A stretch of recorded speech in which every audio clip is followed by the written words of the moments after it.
एक उपासक ने प्रश्न किया कि हम कभी ये जपते हैं, कभी ये जपते हैं, कभी इनकी सेवा करते हैं, कभी इनकी सेवा करते हैं, बड़ा मन चंचल और दुविधा में फंसा रहता है, क्या करूं? तो यहां पहला भक्ति का लक्षण है श्री गुरु चरणों का आश्रय लेना। श्री गुरु चरण पादाश्रया। जब हम गुरुदेव के चरणों का आश्रय ले लेते हैं तो ये प्रश्न ही नहीं बनता जो वो प्रश्न कर रहे थे। ये प्रश्न उन्हीं का बनता है जो मनमुखी चाल चल रहे हैं। गुरुमुखी में ये प्रश्न नहीं। बोलो जितने गुरुमुखी हो, तुम्हें प्रश्न है कि मुझे क्या करना है क्या नहीं करना। तुम्हें पता होगा मुझे किसकी उपासना करनी हो, कैसे करनी है। अगर इतना पता नहीं तो गुरुमुख नहीं हो, कंठी बंधवा लिए हो, अभी गुरुमुख नहीं हुए तुम। गुरुमुख वही जिसका समाधान हो चुका है। क्या समाधान? मेरे आराध्य देव श्री प्रिया प्रीतम, उनकी उपासना ये पूरा पता है। अब उसमें कोई मिलावट की जरूरत नहीं। इसलिए भक्ति के प्रथम अंग का श्री गुरु चरणों का आश्रय, यहां से प्रारंभ ही होती है। असली भक्ति का स्वरूप यहीं से प्रारंभ होता है, गुरु चरण आश्रित। एक बहुत प्रवीण बुद्धि के उन्होंने कहा कि अगर हम अव्यक्त को गुरु बना लेते हैं तो व्यक्त गुरु बनाने की जरूरत क्या है? पकड़ो, अव्यक्त वाणी चल रही, यहां वाणी है अव्यक्त, पकड़ो उसको, पकड़ के दिखाओ। नहीं, आप नहीं पकड़ पाएंगे। तो वही अव्यक्त सत्ता व्यक्त गुरुदेव के रूप में, गुरु साक्षात पर ब्रह्म, और वही उपदेश देने के लिए आती है। अव्यक्त आके तुम्हें डांटेगा नहीं। अगर अव्यक्त गुरु की बात माननी तो सब लोग शांत होकर अपने हृदय में देखो। जब तुम गलत करना चाहते हो, अव्यक्त गुरुदेव तुम्हें उपदेश देते, मानते हो तुम उनकी बात? देखो ना, अंदर आता गलत है नहीं करना, मानते हो बात? और व्यक्त गुरुदेव धज्जियां उड़ा देंगे तुम्हारी। अगर जरा भी तुम आश्रय छोड़ के भाग गए तो बात अलग है। जरा भी आश्रय लिए तो तुम्हें सुधरना पड़ेगा। आज नहीं तो कल, कल नहीं तो परसों तुम्हें भगवत प्राप्ति होगी, पक्का होगी, क्योंकि गुरु की नजर पड़ चुकी। अब तुम्हें विकार परास्त नहीं कर सकते। श्री गुरु चरणों का आश्रय लेना पहला।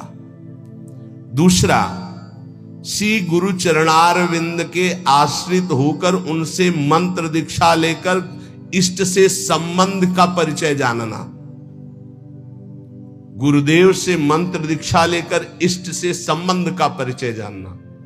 आपको पता है आपका क्या संबंध है? पता होगा आपका अपने इष्ट से क्या संबंध है? पता है?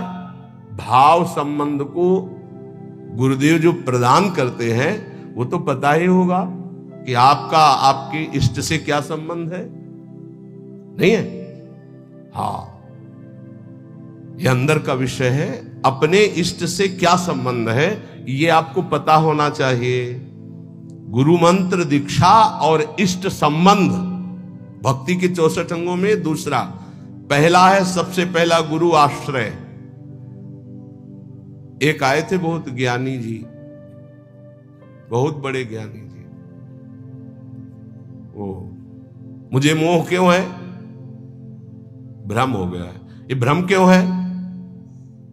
क्योंकि अज्ञान है। यह ज्ञान क्यों है? क्योंकि आप स्वीकार किए। ये आप कौन है? ब्रह्म है। ये ब्रह्म कैसे है? वह किसके चेला हो? गुरु बनाया किसी को? बोले बनाने की चेष्टा की थी, किसी का नाम लिया, बोले बनाया तो किसी को नहीं। तो उनका कुछ नहीं हो तुम। वह क्यों है? माथे में तिलक लगाया, कोई प्रश्नवाचक चिन्ह का नहीं, देख के ही पता चल जाएगा कि संप्रदाय के हो। नहीं चल रहे क्यों संप्रदाय के हो? नहीं, आप किस संप्रदाय के? बोले क्यों? किसके चेला हो? बोले क्यों के। तो ऐसे एक प्रश्नवाचक चिन्ह नहीं होता। तिलक लगाया कोई प्रश्नवाचक चिन्ह का, दूर से पता, दूर से डर जाएगा लोग, कौन संप्रदाय बोले क्यों वाला है। बच्चों, इसका समाधान नहीं है। क्यों क्यों क्यों? इसका उत्तर क्या है? आप बोलो इसका उत्तर क्या है? तो गुरु पादाश्रया पहला, और दूसरा है गुरु से मंत्र की दीक्षा और इष्ट संबंध। हर उपासक को पता होना चाहिए हमारा इष्ट से क्या संबंध है। तीसरा, विश्वास पूर्वक गुरु चरणों के आश्रित होकर उनकी सेवा करना, गुरु चरणों की सेवा करना। आज्ञा समन सो साहिब सेवा, गुरु की आज्ञा पे चलना। गुरु सेवा तज करें जबान, यह अधर्म यह सब हानि कान नरस कर बेरा है। देखो एक बात तो इतना समझी लो कि तुम मानो चाहे न मानो, गुरु जी जो है वो भगवान ही है, दूसरा नहीं है। जितने भी गुरुदेव है सब भगवान है। और जब आप गुरुदेव से कोई भी कपट या छुपाव करोगे तो गुरुदेव के पास एक दृष्टि होती है। जैसे ऐसे देखो ना तो टेलीविजन में सब नहीं दिखाई देता, जो चैनल लगा वो चल पड़ता है, ऐसे चल पड़ता है, हर चैनल चल पड़ता है। तब हंसी आती है। कितने बच्चे हो तुम, क्या समझते हो तुम गुरु को? मनुष्य मानते हो? नहीं, कभी ऐसा। हम सबसे हाथ जोड़कर प्रार्थना करते हैं, एक घर ऐसा रखो जहां सत्य की व्यवहार वृत्ति हो। गुरुदेव माफ हो जाएगा, सब माफ हो जाएगा। हमारी बात मान लेना। तुमने ऐसा किया जी, तो तुम्हें दंड भोगना पड़ेगा जी। कोई छुपाव नहीं, कोई कपट नहीं, कोई मत डरो। गुरु से सत्य व्यवहार करो, ये सबसे बड़ी गुरु सेवा है। नहीं, गुरु ते कपट मित्र ते चोरी, या हो निर्धन या हो कोढ़ी। ये हम संतों की भाषा कह रहे हैं। कुष्ठ रोग से ग्रसित हो जाता है आगे चलकर जो गुरु से छल कपट करता है। ध्यान रखना, निर्धनता, भजनहीनता, ये सब उसके जीवन में आ जाएगी। ये सब 2 मिनट का काम, माया का 2 मिनट का काम है ये। फूलो मत, भूलो मत, सावधान। जिन्होंने मंत्र दिया है, जिन्होंने अपना जीवन दे दिया है, उनके तुम लाडिले हो, तुम्हारा अमंगल करेंगे। तुम्हें डरना है इस बात से केवल कि हमसे कोई त्रुटि ना हो जाए। गुरु जी हमें डांटेंगे या फटकारेंगे या मारेंगे तो हमारा जीवन कृतकृत्य हो जाएगा। सच्ची मानिए, अभी मारा ही नहीं पड़ी इसीलिए तुम बहक रहे हो। एक बार माया की मार तो बहुत खा चुके हो तुम। एक बार गुरु की पड़ जाएगी चपत तो जीवन ठीक हो जाएगा, पक्का समझ लो। जिस दिन गुरु करुणा करके एक चपत मार देंगे उस दिन से माया मारना बंद कर देगी, पक्का समझ लेना। वो बड़े भाग्यशाली हैं जिनको गुरु की डांट और चपत लगती है।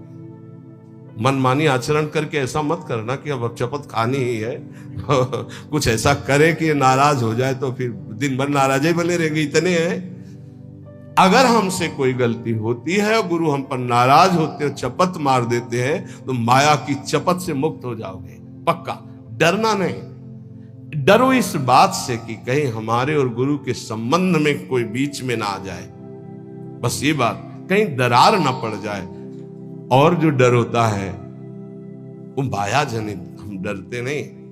नरसिंह भगवान से सब डर रहे थे, प्रहलाद जी डरे क्या? दौड़ के गोद में हमारे गुरुदेव है, हमारे माता पिता है, हमारे मित्र हैं, हमारे प्रीतम है, हमारे स्वामी, यही सब है। तुम्हें हो माता च पिता, तुम्हें हो, तुम्हें हो बंधुश्च सखा, तुम्हें हो। तो गुरुदेव के प्रति निष्कपट निश्चल भाव रखना, इससे बड़ी कोई सेवा नहीं है। विश्वास पूर्वक गुरुदेव के चरणों की सेवा करना 64 भक्ति अंगों में। ये 3 तो केवल गुरुदेव में है। गुरुदेव के चरणों का आश्रय, गुरुदेव से प्रभु के मंत्र की दीक्षा और प्रभु से संबंध की जानकारी, तुम्हारा ये संबंध प्रभु से। विश्वास पूर्वक गुरु चरणों की सेवा तीसरा। चौथा,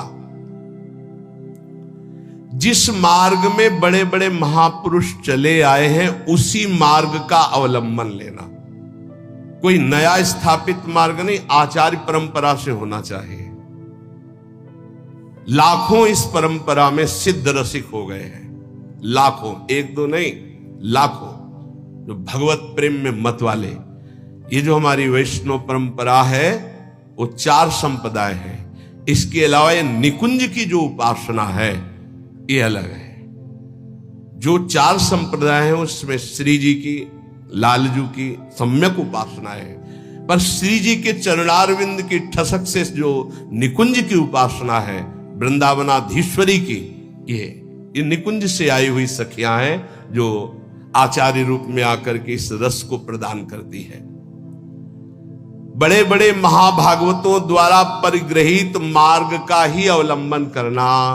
ऐसी जगह कभी ना जुड़े जहां आचार्य परंपरा ना हो। ध्यान रखो, परंपरा देखनी चाहिए, आचार्य परंपरा देखनी चाहिए। यहां राधैवेष्टम संप्रदाय करता आचार्यो राधा मंत्रदा सद्गुरुश्च मंत्रो राधा यश्च सर्वात्मनैवं वंदे राधा पाद पद्म प्रधानम सीत हरिवंशम। पांचवा, गुरुदेव से भागवत संबंध में पूर्ण जानकारी होनी चाहिए। भागवत धर्म हमारा क्या है, जिस धर्म में हम दीक्षित हुए, हमारा कर्तव्य क्या है, हमारा लक्ष्य क्या है, हमारी दिनचर्या क्या होनी चाहिए। छठवां, अपने आराध्य देव की प्राप्ति के लिए भोगों का त्याग कर देना। जैसे कल एक भगवत पार्षद स्वरूप वो कह रहे थे कि कहीं कहीं हमको प्याज लहसुन बना भोजन मिल जाता है तो हम पा लेते हैं, तो अपराध तो नहीं। हमने कहा अपराध की बात तो अलग रही, लेकिन आप अपने स्वरूप को तो देखिए, आप कौन है। कंठी बंधी है, तिलक लगा हुआ है, ऐसे कोई कहीं भी बना के दे दे हम पालेंगे। क्या आप अपने लाला को लगाए बिना भोग पालेंगे? अब इसका उत्तर नहीं था। इसलिए जो भोग हम प्रभु को नहीं पवा सकते वो हम नहीं पा सकते, पक्का। भगवान के निमित्त भोगों का त्याग करना छठवीं भक्ति है। जो हम प्रभु को भोग नहीं लगा सकते वो हम नहीं पा सकते। सातवां, मथुरा वृंदावन आदि जो भगवत धाम है इनमें निवास करना। प्रभु के अपने आराध्य देव की, जैसे रामोपासक तो चित्रकूट है, अयोध्या है, कृष्णोपासक तो ब्रज 84 कोशिश, जैसे हम प्रियाजू के उपासक तो हमारा जीवन वृंदावन है। अगर आप अखंड वास नहीं कर सकते तो 3 रात्रि वास कर लीजिए। जीवन में कभी आपको फुर्सत मिले तो आ जाइए, 3 रात्रि वास। पहले दिन उपवास कीजिए, दूसरे दिन फलाहार, तीसरे दिन एक बार अन्न और चौथे दिन चले जाइए। नियम से रहिए। अगर आप कभी अवसर मिले तो कार्तिक मास है, सावन मास है, 10-15 दिन रुक गए, नहीं है तो 3 रात्रि रुक गए, नहीं ज्यादा है तो 24 घंटे रुक गए, लेकिन यात्रा करनी चाहिए। महाप्रभु चैतन्य देव जी ने जब जगन्नाथपुरी में नवद्वीप के सब वैष्णव जन गए थे तब यही कहा था कि गृहस्थी में विशेष भगवत आराधना का समय नहीं रहता, तो साल 6 महीने में ऐसा समय निकालना चाहिए कि 2-4 दिन साधु समागम करें, धाम वास करें, पुरी में वास करें, भगवत दर्शन, ऐसा करना चाहिए। अगर संयोग बन जाए तो 1-1, 2-2 रुपए जोड़ने चाहिए कि ये जाकर हम वहां पशु पक्षियों की सेवा कर देंगे, ठाकुर को भोग लगा देंगे, 2-4 संतों को भोजन पवा देंगे। गृहस्थी में ऐसा करना चाहिए। और जो विरक्त भाव में वो तो धाम आदि का ही सेवन करते हैं। 7वां यह है मथुरा वृंदावन ब्रज, ऐसे 84 कोश है हमारा परम पावन ये ब्रज धाम, तो निवास करना चाहिए जितने दिन हो सके। अखंड तो कहो, कोई विशेष भाग्यशाली ये लाभ लेता है। 8वां, किसी के द्वारा दी हुई वस्तुओं को अगर विरक्त है तो उतना ही स्वीकार करे जितनी आवश्यकता है, अनावश्यक नहीं। और गृहस्थ है तो किसी के द्वारा दी हुई वस्तुओं को स्वीकार ही ना करे। ये भक्ति का 8वां अंग है। आप गृहस्थ हो, आप अगर नमक रोटी भोग लगाओगे ठाकुर जी को बहुत अच्छा लगेगा। अपनी कमाई का, अपने दूसरे से लेने की जरूरत नहीं। ये जो चटोरापन आ जाता है फिर उससे भक्ति नष्ट हो जाती है, चाहे गृहस्थ हो चाहे विरक्त हो। विरक्त जितनी आवश्यकता और गृहस्थ अपनी धर्म की कमाई, दूसरे के आगे हाथ फैलाना गृहस्थ का धर्म नहीं। 9वां, व्रतों का सम्मान करना। 64 भक्ति अंगों में है। जो भागवतिक व्रत हैं उनका सम्मान करना, उन दिनों में व्रत रहना, ऐसा। लेकिन यहां वृंदावन नित्य विहार उपासना में विधि निषेध नहीं दास अनन्य उत्कृट व्रतधारी, यहां उत्कृट व्रत धारण किया गया है। ज्ञान धर्म व्रत कर्म जिते सब काहू में नहीं मोह प्रतीति, रसिक अनन्य निशान बजायो एक श्याम श्यामा पद प्रीति। सर्वस्व महाप्रसाद प्रसिद्ध ताके, ये सर्वस्व श्री जी की जूठन के आगे हमारा कुछ नहीं। श्री जी का उच्छिष्टामृत, 8 पैर उनका दुलार। 10वां, आंवला है, पीपल है, तमाल है, ये वृक्ष हैं। आप परिक्रमा कर रहे हैं तो इनको दाहिने कर लीजिए, दाहिने करके निकलिए। अगर आपको सहज में दिखाई दे रहा है कि आंवला, पीपल, तमाल आदि, तो थोड़ा 4 कदम चलकर उसे दाहिने का अपनी परिक्रमा में ले लीजिए, प्रणाम कीजिए। इनका सम्मान करना ये भक्ति का 10वां अंग है। 11वां, जो भगवान की निंदा करने वाले हैं, भक्तों की निंदा करने वाले हैं, भक्ति की निंदा करने वाले, ऐसे भगवत विमुख को पहचान ले और उसका कभी संग न करे। ये भक्ति का अंग है। ऐसा संग, जिनके संग कुमति मति उपजे, करत भजन में भंग, तजोरे मन हरि विमुखन को संग। ये दीक्षा देने में एक अंग का वर्णन ये जरूर करते हैं कि ऐसे लोगों का संग कदापि न किया जाए। दूसरा कहते हैं कि भोजन, जैसे आप रिश्तेदार या नातेदार के यहां गए या कहीं गए, वहां मांस पात्रों में बनता है और आपने वैष्णो तिलक आदि लगा रखे, तो आपको खीर पूड़ी बना के दे तो भी आपको नहीं पाना है, क्योंकि रसोई तो वही है, पात्र तो वही। हमारा वैष्णव धर्म आज्ञा नहीं करता ऐसा। इसीलिए भगवान के लिए भोगों का त्याग करना। 12वां, अनाधिकारी को शिष्य बना लेना। गुरु को नरक जाना पड़ता है, ध्यान रखना। ये व्यवहार का विषय नहीं है। हरे शिष्य धन शोक न हरई, सो गुरु घोर नरक मा परे। एक दिन एक गुरु शिष्यों के साथ जा रहे थे, तो एक बड़े केचुआ में, केचुआ समझते ना जो मिट्टी खाता है, लाल चींटी लगी थी हजारों। तो उनका गुरुदेव, कितना इसको कष्ट हो रहा होगा, क्या इसने ऐसा काम किया कि इसके कोमल शरीर को लाल चींटी काट ले तो बहुत कष्ट होता, खुजलाता, दाग बन जाता बहुत। बोले हजारों इसके कोमल शरीर में लगे हैं। ध्यानस्थ हुए, कहा बेटा ये गुरुजी हैं, ये चेला है। ये गुरुजी हैं जो केचुआ बने हैं, और ये चेला है जो चींटी बनी। इनसे धन लिया है, भगवत प्राप्ति की कोई चर्चा नहीं। तो ये देखो ये लीला हो रही। एक न सुने एक नहीं देखा, गुरु शिष्य अंध बधिर कर लेखा। गुरुदेव उपदेश नहीं कर रहे, अपने शिष्य को गलत मार्ग में जा रहा है तो डांट नहीं रहे, और शिष्य गुरुदेव की बात नहीं सुन रहा, दोनों नरक भोगेंगे। अनाधिकारी को शिष्य बनाने का मतलब है अपनी गति में फर्क डाल लेना। इसलिए आरत अधिकारी जब पावे गूढ़ तत्व न। ये व्यवहार का विषय नहीं कि आपके व्यवहार से हम दीक्षा दें, ये डायरेक्ट सीधा है। हमें अनुकूल लगा तो देंगे, हमारे धर्म के अनुकूल, नहीं लगा तो कोई व्यवहार का विषय है, ये धर्म का विषय है, ये जीवन का विषय है। तुम थोड़ी नरक में हमारी रक्षा करोगे, हम तुम्हारी नरक में रक्षा करेंगे। हमारे अनुकूल चलना होगा, जो धर्म का आचरण है। अनाधिकारी को शिष्य बनाने का मतलब है गुरु अपने नरक का निमंत्रण कर देना, या तो सभा में मना कर दे। सेवा विचारम नामक ग्रंथ, उसमें हमने पढ़ा था कि यदि शिष्य आज्ञा का पालन नहीं करता अनाधिकारी, तो सभा में खड़े होकर के उसका त्याग कर दे, बता दे कि हम त्याग करते हैं, आज के बाद स्वीकार नहीं है शिष्यत्व इसका, हमारी आज्ञा का उल्लंघन, तो आप बच जाओगे, नहीं तो भोगना पड़ेगा। 13वां, भक्ति के विरोधी ग्रंथों का कभी अवलोकन न करे। कॉमिक्स पढ़ रहे हैं, ये पढ़ रहे हैं, वो देख रहे हैं, ये देख रहे हैं, ये करते हैं, वो गेम खेलते हैं। अरे यार, राधा राधा राधा राधा राधा, कृष्ण कृष्ण कृष्ण कृष्ण कृष्ण, इसमें समय लगाना है कि उसमें लगाना है?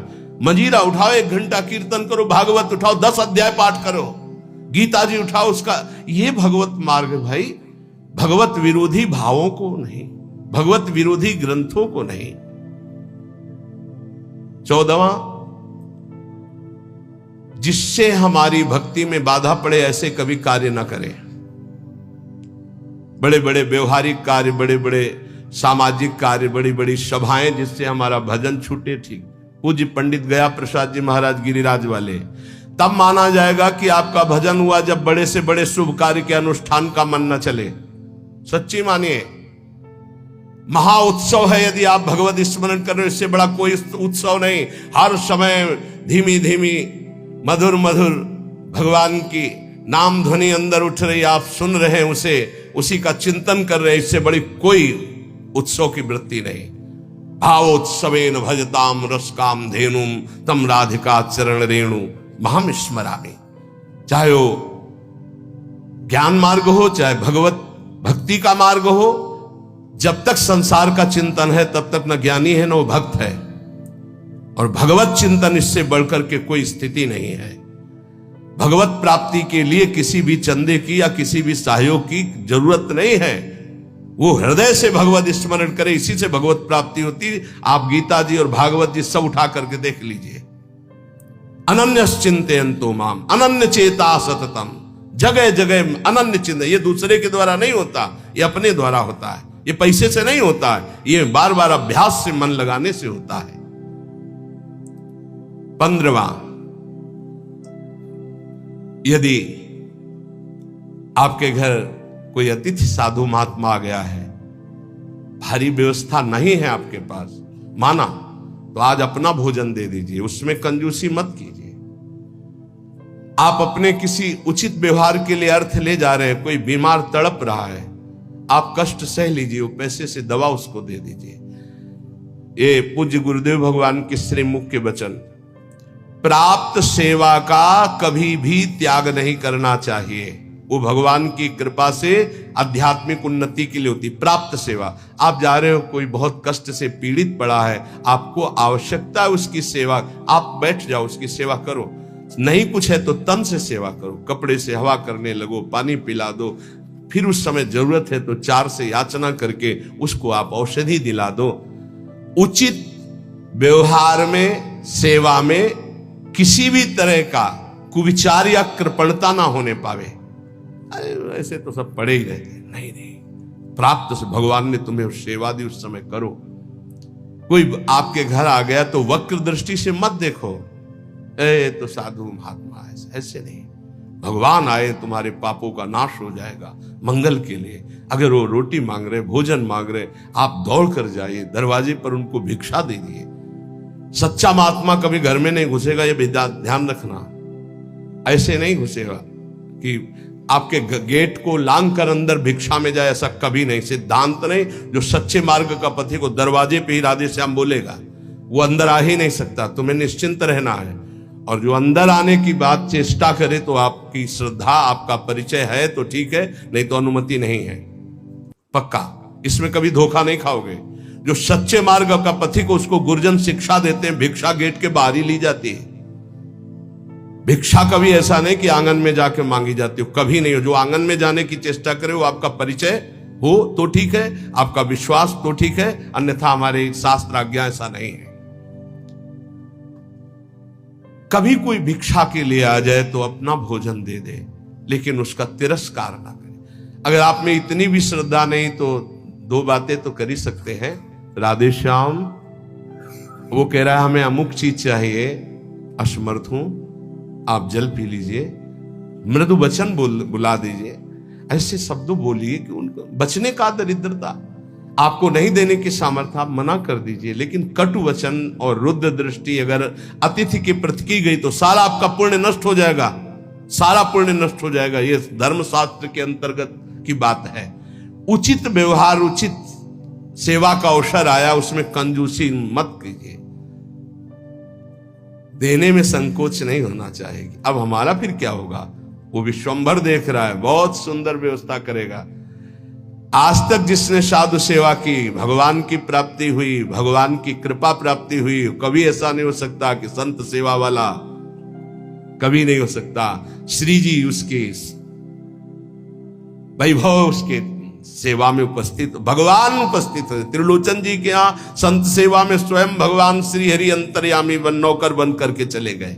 तो ये कभी ना सोच